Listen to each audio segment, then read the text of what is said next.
Very good morning ആൾ. ഇന്നത്തെ നമ്മളുടെ chapter നമ്മൾ 4ാമത്തെ ചാപ്റ്റർ തുടങ്ങി. 10ാം ക്ലാസ്സിലെ 4ാമത്തെ ചാപ്റ്റർ ഇന്ന് നമ്മൾ തുടങ്ങുകയാണ്. അകറ്റി നിർത്താം രോഗങ്ങളെ, കീപ്പിംഗ് ഡിസീസസ് എവേ എന്ന് പറയുന്ന ചാപ്റ്റർ നമ്മൾ സ്റ്റാർട്ട് ചെയ്യാണ്. അപ്പോൾ നമ്മൾ കുറേ കാര്യങ്ങളൊക്കെ ചർച്ച ചെയ്തായിരുന്നു നമ്മൾ ക്ലാസ് സ്റ്റാർട്ട് ചെയ്തിരുന്നത്.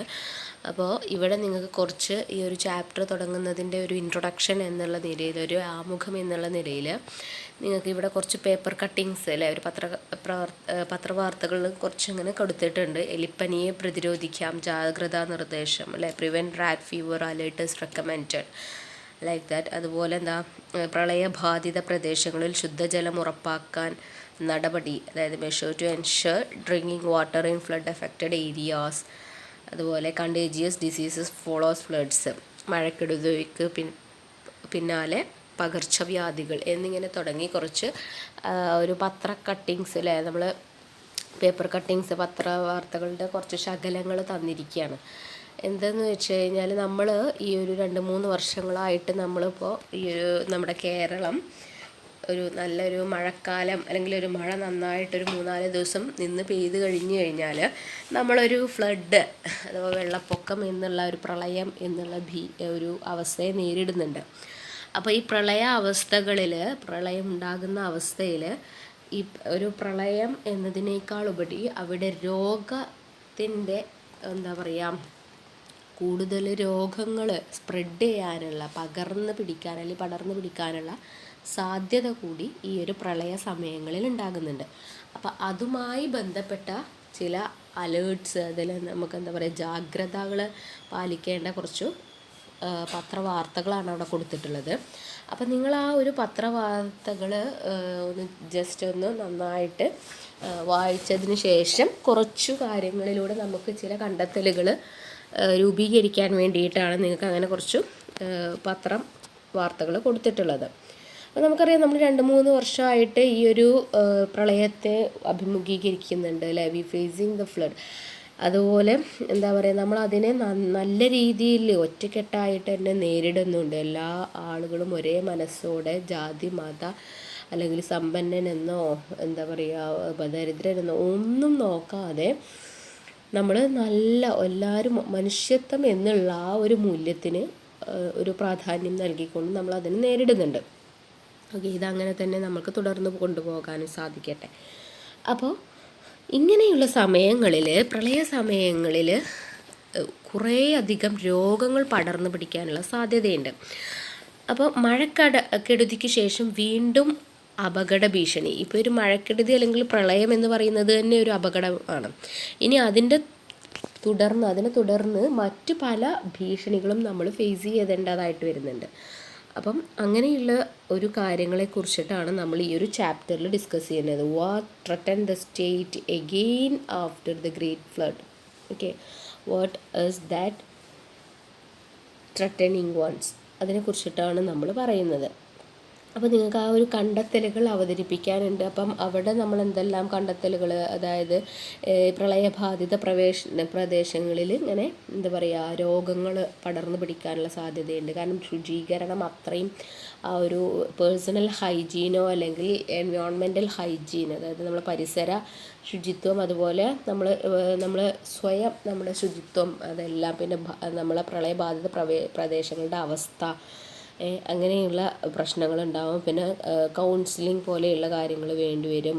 അങ്ങനെ അപ്പോൾ ഈ ഒരു പ്രളയം വന്ന് വെള്ളം മൂടിക്കഴിഞ്ഞാൽ അതുവഴി ഇപ്പോൾ വെള്ളത്തിലൂടെ ഉണ്ടാകുന്ന മലിനജലത്തിലൂടെ ഉണ്ടാകുന്നതും കൊതുക്, നമ്മളെ വെള്ളം കെട്ടിക്കിടന്ന് കൊതുക് വഴി ഉണ്ടാകുന്ന രോഗങ്ങളൊക്കെ വളരെ പെട്ടെന്ന് തന്നെ സ്പ്രെഡ് ചെയ്യാൻ, അതായത് വളരെ പെട്ടെന്ന് പടർന്നു പിടിക്കും.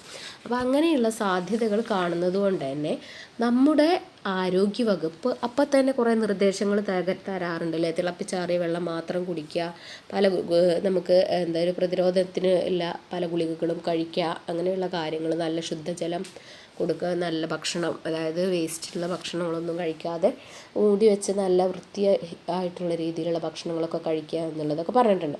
അപ്പോൾ ഇങ്ങനെയുള്ള രോഗങ്ങൾ പടർന്നു പിടിക്കാൻ, ഇത്തരം സന്ദർഭങ്ങളിൽ ഇങ്ങനെയുള്ള രോഗങ്ങൾ പടർന്നു പിടിക്കാനുള്ള കാരണം എന്താണ്?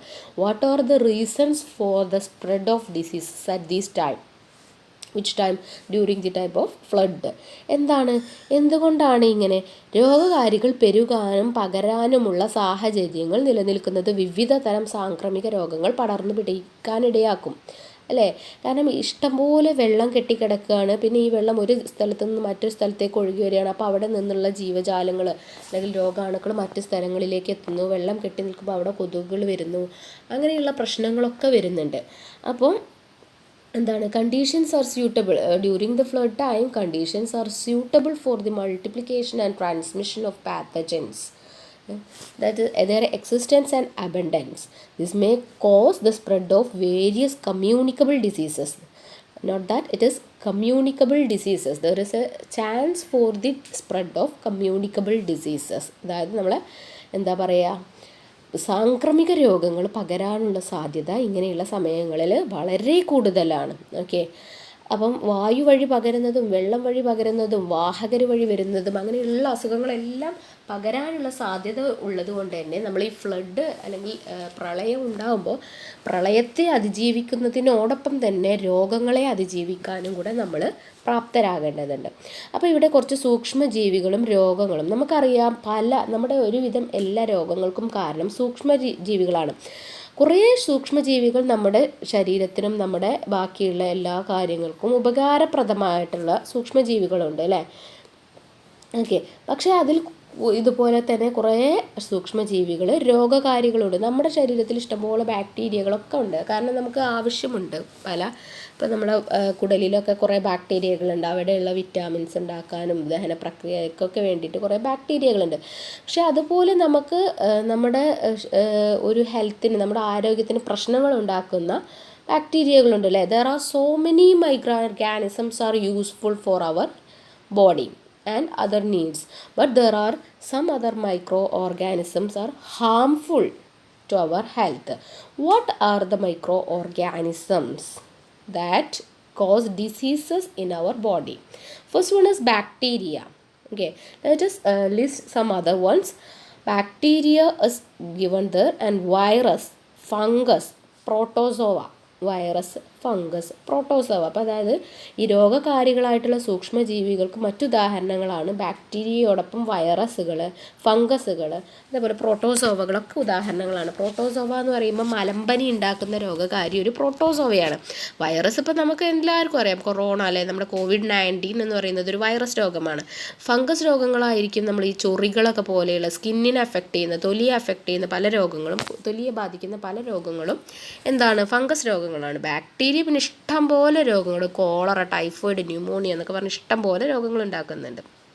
ഓക്കെ, ഇത് not only for humans but other animals and plants are also affected by these pathogens. അതായത് മനുഷ്യന് മാത്രമല്ല, മറ്റ് പല ജീവികൾക്കും സസ്യങ്ങൾക്കും എല്ലാവർക്കും ഈ ഇങ്ങനെയുള്ള ചില രോഗകാരികൾ അല്ലെങ്കിൽ സൂക്ഷ്മ രോഗാണുക്കൾ രോഗം ഉണ്ടാകാൻ കാരണമാകുന്നുണ്ട്. എങ്ങനെയൊക്കെയാണ് ഒരാളിൽ നിന്ന്, രോഗമുള്ള ഒരാളിൽ നിന്ന് മറ്റൊരാളിലേക്ക് ആ രോഗങ്ങൾ പടരുന്നത് അല്ലേ? അതൊരു ചിത്രീകരണം അവിടെ കൊടുത്തിട്ടുണ്ട്. Okay, how the affected persons transmit these disease to other ones. What are the measures? അപ്പോൾ അതിൽ പറയുന്നത് ഒന്ന് സ്പർശനം അല്ലേ, പിന്നെ അതുപോലെ മലിനമായിട്ടുള്ള ജലവും ആഹാരവും. ഇപ്പോൾ ഒരു ഈച്ച അല്ലെങ്കിൽ കൊതുക്, അതിൽ ഇപ്പോൾ ആ ഒരു കൊതുകിൻ്റെ മേലെ അല്ലെങ്കിൽ ആ ഈച്ചയുടെ മേലെ രോഗകാരിയായിട്ടുള്ള വല്ല ജീവി ഉണ്ടെങ്കിൽ അത് വന്നിരിക്കുന്ന ഭക്ഷണത്തിലും വെള്ളത്തിലും ഒക്കെ അത് വരികയും അങ്ങനെ ആഹാരവും ജലവും ഒക്കെ മലിനമാവുകയും അത് കഴിക്കുമ്പോൾ നമ്മളിലേക്ക് വരും. സ്പർശനം അല്ലേ, ഇപ്പോൾ നമ്മളൊരു ജലദോഷമുള്ള ഒരാളുടെ മേലൊക്കെ, അപ്പോൾ അങ്ങനെയുള്ള രോഗകാരികളുടെ മേൽ ചില രോഗങ്ങൾ സ്പർശനം വഴി പടരുന്നുണ്ട്. ചിലർ ചുമ, ഇപ്പം നമ്മുടെ കൊറോണ അല്ലേ, COVID-19 ഒക്കെ ചുമ, തുമ്മൽ വഴി പടരുന്നതാണ്. പിന്നെ അണുവിമുക്തമാക്കാത്ത ഉപകരണങ്ങൾ, അതായത് നമ്മുടെ ഹെപ്പറ്റൈറ്റിസ് ബി അല്ലെങ്കിൽ നമ്മുടെ HIV അല്ലേ, HIV എന്ന് പറഞ്ഞാൽ എയ്ഡ്സ് രോഗങ്ങളൊക്കെ, അതായത് രക്തം അങ്ങോട്ടും ഇങ്ങോട്ടും മാറുമ്പോഴൊക്കെ ഉണ്ടാകുന്ന അസുഖങ്ങളൊക്കെയാണ് വിമുക്തമാക്കാത്ത ഉപകരണങ്ങൾ വഴി പകരം. പിന്നെ വാഹകരായിട്ടുള്ള ജന്തുക്കൾ വഴി അല്ലേ, നമ്മൾ കൊതുക്, നായ, പന്നി, പൂച്ച ഇതുവഴിയൊക്കെ പല രോഗങ്ങളും പടരുന്നുണ്ട്. പിന്നെ വസ്ത്രം, അസുഖമായിട്ടുള്ള ഒരാളിട്ട വസ്ത്രം നമ്മൾ വേറൊരാൾ ഉപയോഗിക്കുമ്പോൾ അങ്ങനെയും വരും. അപ്പോൾ what are the methods through which the communicable diseases spread? First one is contact, by contact And the second one is contaminated food and water. By consuming this contaminated food, we are also affected by this kind of diseases. Cough and sneezing also cause the spread of diseases through air. Like that, unsterilized equipments are also cause such diseases, because unsterilized equipments carry the microorganisms from the affected person, and when these unsterilized equipments hit on another one, or we using syringe of a diseased person, we get also affected by these diseases. And also through vectors like mosquito, dog, cat, pig, or then fly. These all are the vectors of various type of diseases. And also by using the cloth of the affected person or diseased person. Okay, അപ്പോൾ അങ്ങനെയുള്ള പല ഇതുവഴിയും ഇങ്ങനെയുള്ള രോഗങ്ങൾ പകരും. Okay, പിന്നെ നമുക്ക് എന്തെല്ലാം മാർഗങ്ങളാണ് ഈ പകർച്ചവ്യാധികളെ തടയാൻ ഉള്ളത് നമ്മൾ അറിയേണ്ടതുണ്ട്. what are the methods for preventing this type of communicable diseases? Okay, പ്രളയബാധിത പ്രദേശങ്ങളിൽ പടർന്ന് പിടിക്കാനിടയുള്ള രോഗം. അപ്പോൾ എന്തൊക്കെ ഒരു നമ്മൾ ഇതിനെ തടയാൻ പറ്റുന്ന മാർഗങ്ങൾ എന്താ? ഇങ്ങനെയുള്ള സ്പർശനം ഒഴിവാക്കുക, അങ്ങനെ തുറന്ന് വെച്ച ആഹാരമൊന്നും കഴിക്കാതിരിക്കുക, ചുമയ്ക്കുമ്പോഴും തുമ്മുമ്പോഴും ടവൽ അല്ലെങ്കിൽ എന്തെങ്കിലുമൊക്കെ ഉപയോഗിക്കുക, അങ്ങനെയുള്ള ജീവി. അപ്പോൾ ഇങ്ങനെയുള്ള ആളുകൾ അണുവിമുക്തമാക്കാത്ത ഉപകരണങ്ങൾ ഉപയോഗിക്കാതിരിക്കുക, കൊതുകിൻ്റെ ഉറവിടങ്ങളൊക്കെ നശിപ്പിച്ച് കൊതുകുകളെ നമ്മളെ കടിക്കാനുള്ള ആ ഒരു സാഹചര്യം ഇല്ലാതാക്കുക, ഒരാൾക്ക് ഇങ്ങനെ ചൊറികളൊക്കെ ഉള്ള ആൾക്കാരുടെ വസ്ത്രങ്ങൾ ഉപയോഗിക്കാതിരിക്കുക, അങ്ങനെയൊക്കെ നമുക്കതിനെ പ്രിവെൻറ്റ് ചെയ്യുന്ന അതാണെന്നാണ്. അപ്പോൾ ഇതിൻ്റെ use of these kind of equipments like unsterilized equipments, clothes, like that contaminated food is prevented for preventing the spread of communicable diseases. ഇനി നമ്മൾ ആ ഒരു പ്രളയ സമയത്ത് തന്നെ എല്ലാവരോടും, അതായത് വെള്ളത്തിലിറങ്ങുന്ന എല്ലാ ആൾക്കാരോടും എലിപ്പനിക്കുള്ള ഗുളിക കഴിക്കാൻ അന്ന് തന്നെ നമ്മുടെ ഹെൽത്ത് ഡിപ്പാർട്ട്മെൻറ്റ് അഥവാ ആരോഗ്യ വകുപ്പ് പറഞ്ഞിരുന്നു. കാരണം ഇങ്ങനെയുള്ള മലിനജലത്തിലൂടെ എലിപ്പനി പടരാനുള്ള സാധ്യതയുണ്ട്. അപ്പോൾ നമ്മൾ ഈ എലിപ്പനിയെ കുറിച്ചിട്ടാണ് സംസാരിക്കുന്നത്. അപ്പോൾ പ്രളയാനന്തരമുള്ള ഒരു മുൻകരുതലുകൾ എടുക്കാനുള്ള ഒരു ഇത് ഇവിടെ കൊടുത്തിട്ടുണ്ട്. നമ്മൾ അടിയന്തര സാഹചര്യങ്ങളിൽ ഇങ്ങനെ ഒരു പ്രളയം ഉണ്ടാകുന്ന സമയത്ത് എന്തെല്ലാമാണ് ചെയ്യേണ്ടത്? നമ്മൾ ശുദ്ധീകരിച്ച കുടിവെള്ളം ഉപയോഗിക്കുക, ജലജന്യ രോഗങ്ങൾ അങ്ങനെ തടയാം, പിന്നെ വെള്ളക്കെട്ടുകളിലും മറ്റു കൊതുകുകൾ പെരുകാനിടയുള്ള സാഹചര്യങ്ങൾ ഒഴിവാക്കുക, പിന്നെ ആരോഗ്യ വകുപ്പിൻ്റെ നിർദ്ദേശങ്ങൾ പാലിക്കുക, അല്ലെ അത്യാവശ്യമുള്ള മരുന്നുകൾ കഴിക്കുക, സുരക്ഷിതമല്ലാത്ത മേഖലയിൽ നിന്ന് മാറി താമസിക്കുക, ദുരിതാശ്വാസ കേന്ദ്രത്തിലൊക്കെ നല്ല പേഴ്സണൽ ഹൈജീൻ, അതായത് നല്ല ശുചിത്വം, വ്യക്തി ശുചിത്വവും പരിസര ശുചിത്വവും പാലിക്കുക. അങ്ങനെയുള്ള ഇതൊക്കെ നമുക്ക് ചെയ്യാവുന്നതാണ്. അതായത് what are the preventive measures after flood? we can use the pure water, and also prevent the multiplication or growth of vectors like mosquitoes, and also obey the directions by the health department. Then move from the unsafe places, or shift from the unsafe places to the safe places, and maintain a personal hygiene and also environmental hygiene. Okay, അങ്ങനെയുള്ള കാര്യങ്ങളൊക്കെ നമുക്ക് ചെയ്യാൻ പറ്റും. ഇപ്പോൾ ഇനി ഇതിൽ നിങ്ങൾക്കൊരു കാര്യം, എലിപ്പനി എന്നുള്ള രോഗത്തെക്കുറിച്ച് നമ്മൾ കൂടുതലായിട്ട് പഠിക്കാൻ പോവുകയാണ്. എലിപ്പനി അല്ലെങ്കിൽ നമ്മൾ റാറ്റ് ഫീവർ അല്ലെങ്കിൽ ലെപ്റ്റോസ്പൈറോസിസ് എന്ന് പറയും. ഈ എലിപ്പനി ഒരു ബാക്ടീരിയ രോഗമാണ്. Rat fever is a bacterial disease. കാരണം അതുണ്ടാക്കുന്നത് ഒരു ബാക്ടീരിയയാണ്, അതിൻ്റെ പേരാണ് ലെപ്റ്റോസ്പൈറ. ഓക്കെ, ലെപ്റ്റോസ്പൈറ എന്ന ബാക്ടീരിയ ആണ് ഇത് ഉണ്ടാക്കുന്നത്. So rat fever is caused by a bacteria named leptospira. ഇനി ഇത് നമ്മുടെ ശരീരത്തിൽ പ്രവേശിച്ചു കഴിഞ്ഞാൽ, ഈ ബാക്ടീരിയ നമ്മുടെ എങ്ങനെയാണ് ശരീരത്തിൽ പ്രവേശിക്കുന്നതെന്ന് ചോദിച്ചു കഴിഞ്ഞാൽ, ഇപ്പോൾ ഇത് എലിപ്പനി എന്ന് പറയാൻ കാരണം ഇതിൻ്റെ വാഹകർ ഒരു എലികളാണ്. അപ്പോൾ എലികളിലായിരിക്കും ഈ ബാക്ടീരിയ ഉണ്ടാവുക. അപ്പോൾ എലികളുടെയും നായ്ക്കളുടെയൊക്കെ മൂത്രത്തിലൂടെ അവരുടെ ശരീരത്തിൽ നിന്നും ഈ മണ്ണിലേക്ക് ഈ ഒരു ബാക്ടീരിയ വരും. അപ്പോൾ പ്രളയ സമയങ്ങളിലൊക്കെ എല്ലായിടത്തും വെള്ളം കെട്ടി നിൽക്കുമ്പോൾ ഈ മണ്ണിൽ നിന്നും ഈ വെള്ളത്തിലേക്ക് ആ ഒരു ബാക്ടീരിയകൾ വരികയും അപ്പോൾ വെള്ളത്തിലൊക്കെ ഈ ഒരു ലെപ്റ്റോസ്പൈറ എന്ന് പറയുന്ന ബാക്ടീരിയ ഉണ്ട്. അപ്പോൾ നമ്മൾ ഈ മലിന വെള്ളത്തിലൂടെ നടക്കുമ്പോൾ നമ്മുടെ ശരീരത്തിൽ എവിടെയെങ്കിലും വല്ല മുറിവൊക്കെ ഉണ്ടെന്നുണ്ടെങ്കിൽ ഈ ബാക്ടീരിയ അതിനുള്ളിലൂടെ നമ്മുടെ ശരീരത്തിലേക്ക് പ്രവേശിച്ചു കഴിഞ്ഞ് അത് ദ്വിവിഭജനം, അതായത് 1 2 ആകുന്നു, 2 4 അങ്ങനെ പെരുകി ദ്വിവിഭജനത്തിലൂടെ ഇതിൻ്റെ എണ്ണം വല്ലാതെ കൂട്ടും.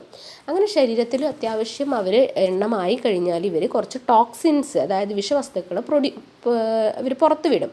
ഈ ടോക്സിൻസ് എന്താ ചെയ്യുന്നത്, ഈ നമ്മുടെ ശരീരകലകളെ ബാധിക്കുകയും നമ്മുടെ രക്തലോമികകളിൽ തകരാറുണ്ടാക്കി ആന്തരിക രക്തസ്രാവത്തിന് കാരണം ഉണ്ടാവുകയും ചെയ്യും. അതായത് ഈ ടോക്സിക് ആയിട്ടുള്ള വിഷവസ്തുക്കൾ എന്ത് ചെയ്യുന്നു, നമ്മുടെ രക്തലോമികകളുണ്ടല്ലോ, രക്തം ഒഴുകുന്നതിലൊക്കെ ചെറിയ ചെറിയ പ്രശ്നങ്ങൾ ഉണ്ടാക്കിയപ്പോൾ അതിലൂടെ രക്തം പുറത്തേക്ക് ഒഴുകി അങ്ങനെ ആന്തരിക ഉള്ളിൽ നമ്മുടെ ശരീരത്തിൻ്റെ ഉള്ളിൽ അവിടെ ഇവിടെയൊക്കെ രക്തം പുറത്തൊഴുകിയിട്ട് ഒരു രക്തസ്രാവം ഉണ്ടാവാനുള്ള ഒരു ഇതാണ് ഈ ഒരു എലിപ്പനിയിലൂടെ നമ്മുടെ ശരീരത്തിന് സംഭവിക്കുന്ന പ്രശ്നങ്ങൾ എന്ന് പറയുന്നത്. So rat fever is caused by a bacteria named leptospira. Okay, then this bacteria is present on vectors like mice or rat and also dogs. The bacteria is come out from the dogs through the urine, and when this urine is come in contact with the water during the time of flood, the water is contaminated by this bacteria. So when we passing through these contaminated water, when we have a small wounds or some injuries, this bacteria enters easily to our body, and when it enter or when it reaches our body, it spread or it start to multiplicate by binary fission. Okay, then it increase in its number, and then it start to produce some toxins. These toxins damage our tissue and also cause damage to our blood capillaries, and it ultimately results in the internal bleeding. അപ്പം അങ്ങനെയാണ് ഈ ഒരു രോഗം നമ്മുടെ ശരീരത്തെ ബാധിക്കുന്നത്. അവസാനം ഉണ്ടാകുന്നത് ആന്തരിക രക്തസ്രാവമാണ്. പിന്നെ ഇതിൻ്റെ ലക്ഷണങ്ങൾ അവിടെ കൊടുത്തിട്ടുണ്ട്. ശക്തമായിട്ടുള്ള പനി, സിവിയർ ഫീവർ, തലവേദന, ഹെഡ് ഏക്ക്, പേശിവേദന, മസിൽ പെയിൻ, കണ്ണിനുണ്ടാകുന്ന ചുവപ്പ് നിറം, അതായത് റെഡ് കളർ ഐ. ഈ കണ്ണിനുണ്ടാകുന്ന ചുവപ്പ് നിറം എന്ന് പറയുന്നത് ഇതിൻ്റെ വളരെ പ്രധാനപ്പെട്ട ഒരു ലക്ഷണമാണ്. അപ്പോൾ തുടക്കത്തിൽ തന്നെ നമ്മൾ ലക്ഷണങ്ങളൊക്കെ കണ്ടെത്തി ചികിത്സിച്ച് കഴിഞ്ഞാൽ നമുക്കിത് പൂർണ്ണമായിട്ടും ഭേദമാക്കാൻ പറ്റും. അതായത് when we detected in earlier time we can completely cure this disease. പിന്നെ ഈ ഒരു ചികിത്സ എന്നതിനേക്കാളും നല്ലത് പ്രതിരോധമാണ്, അല്ലേ? അതായത് എപ്പോഴാണെങ്കിലും നമ്മൾ രോഗം വന്ന് ചികിത്സിക്കുന്നതിനേക്കാൾ നല്ലത് രോഗം വരാതെ നോക്കുന്നതാണ് ഞാൻ പറയുന്നത്, അല്ലേ? Immunization is always better than the treatment. സോ ഇങ്ങനെയുള്ള എലിപ്പനി പടരാനുള്ള സാഹചര്യങ്ങൾ ഉണ്ടാക്കാതിരിക്കുക. ഇങ്ങനെ ഒരു ഫ്ലഡ് അല്ലെങ്കിൽ അങ്ങനെയുള്ള സമയങ്ങളിൽ ആരോഗ്യവകുപ്പ് ടാബ്ലറ്റ്സൊക്കെ ഉണ്ടാകും, വിതരണം ചെയ്യും. അപ്പോൾ അതൊക്കെ കഴിക്കുക. പിന്നെ മുറിവൊക്കെ ഉണ്ടാകുമ്പോൾ അങ്ങനെയുള്ള വെള്ളത്തിലൂടെ ഇറങ്ങി നടക്കാതിരിക്കുക. അങ്ങനെയുള്ള കാര്യങ്ങളൊക്കെ നമുക്ക് ചെയ്യാൻ പറ്റുന്നതാണ്. പിന്നെ ഇങ്ങനെ ചെറിയ ലക്ഷണങ്ങളൊക്കെ കണ്ടടങ്ങിയാൽ ഉടനെ തന്നെ ആശുപത്രിയിൽ പോയിട്ട് രോഗമാണോ എന്നുള്ളത് നമുക്ക് ഡയഗ്നോസ് ചെയ്യുക, അല്ലേ? നമ്മളത് തിരിച്ചു കഴിഞ്ഞാൽ ആവശ്യമുള്ള മെഷേഴ്സ് ഒക്കെ എടുക്കുക, ആവശ്യമുള്ള ചികിത്സാ രീതികളൊക്കെ ഉൾക്കൊള്ളുക. അത്രയൊക്കെയാണ് നമുക്ക് ചെയ്യാൻ പറ്റുന്നത്. ഓക്കെ, അപ്പോൾ നമ്മളന്ന് എലിപ്പനി വെച്ചിട്ട് എലിപ്പനി എന്നുള്ള ഒരു ടോപ്പിക്ക് പറഞ്ഞ് നമ്മൾ കൺക്ലൂഡ് ചെയ്യാണ്. Okay, thank you.